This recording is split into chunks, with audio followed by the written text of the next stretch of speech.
Hello ಗೆಳೆಯರೆ, welcome to S S P in Kannada channel. ಈ ಒಂದು ವಿಡಿಯೋದಲ್ಲಿ ವಿಶ್ವ ಜಲ ದಿನದ ಕುರಿತು ಸುಲಭ 10 ಸಾಲುಗಳ ಮಾಹಿತಿ ತಿಳಿತೋಣ.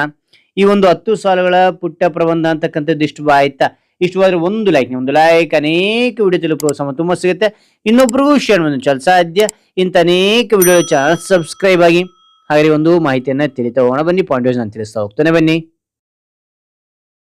ಓಕೆ, ಮೊದಲನೇ ಪಾಯಿಂಟ್, ನೀರು ನಮ್ಮ ಜೀವನದ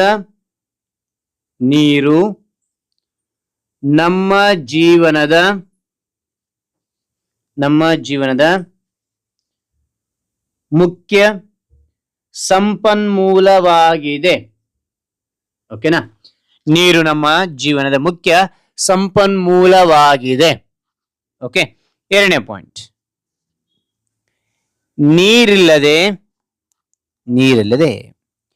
ಜೀವಿಗಳ ಬದುಕು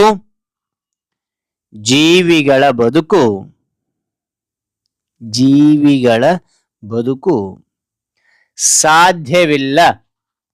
ಓಕೆನಾ?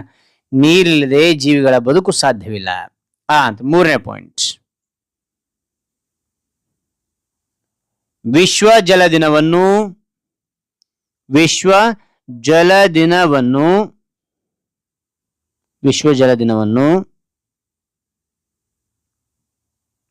ಪ್ರತಿ ವರ್ಷ ಮಾರ್ಚ್ 22ರಂದು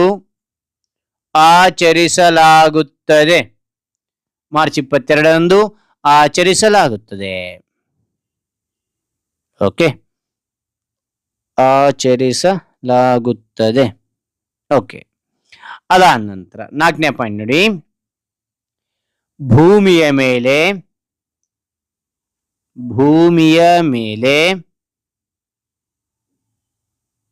ಹೆಚ್ಚಿನ ಭಾಗ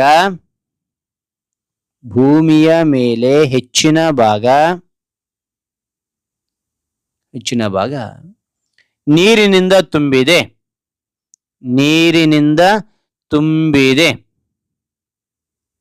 ಓಕೆನಾ? ನೀರಿನಿಂದ ತುಂಬಿದೆ. ಐದನೇ ಪಾಯಿಂಟ್, ಆದರೆ ಕುಡಿಯುವ ನೀರು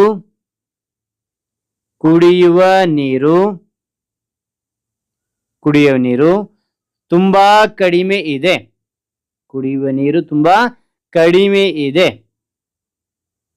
ಅದಾನಂತರ ಆರನೇ ಪಾಯಿಂಟ್, ಪ್ರತಿದಿನ ನಾವು ನೀರನ್ನು ಬಳಸುತ್ತೇವೆ.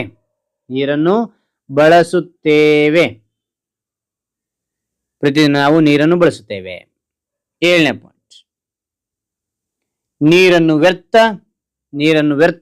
ಮಾಡಬಾರದು.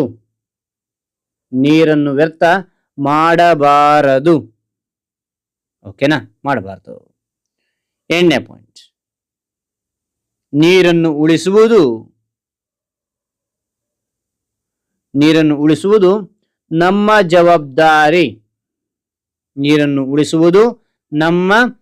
ಜವಾಬ್ದಾರಿ. ಓಕೆನಾ?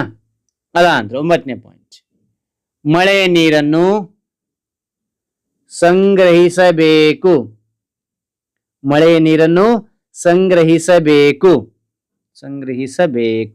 ಓಕೆ. 10ನೇ ಪಾಯಿಂಟ್, ನೀರನ್ನು ಉಳಿಸಿ ಭವಿಷ್ಯವನ್ನು ಉಳಿಸಿ. ಓಕೆನಾ? ರೈಟ್. ಹಾಗಾದ್ರೆ ಒಂದು ಮಾಹಿತಿ ಅಂತಕ್ಕಂಥ ಇಷ್ಟವಾದ್ರೆ ಒಂದು ಲೈಕ್ ಅನೇಕ ವಿಡಿಯೋ ಪ್ರೋತ್ಸಾಹ ತುಂಬಾ ಸಿಗುತ್ತೆ. ಇನ್ನೊಬ್ರಿಗೂ ಶೇರ್ ಮಾಡೋದು ಸಾಧ್ಯ. ಇಂಥ ಅನೇಕ ವಿಡಿಯೋ ಚಾನಲ್ ಸಬ್ಸ್ಕ್ರೈಬ್ ಆಗಿ. ಮತ್ತೊಂದು ಹೊಸ ವಿಷಯದೊಂದಿಗೆ ಮತ್ತೊಂದು ಹೊಸ ವಿಡಿಯೋದೊಂದಿಗೆ ಭೇಟಿ ಆಗ್ತೇನೆ.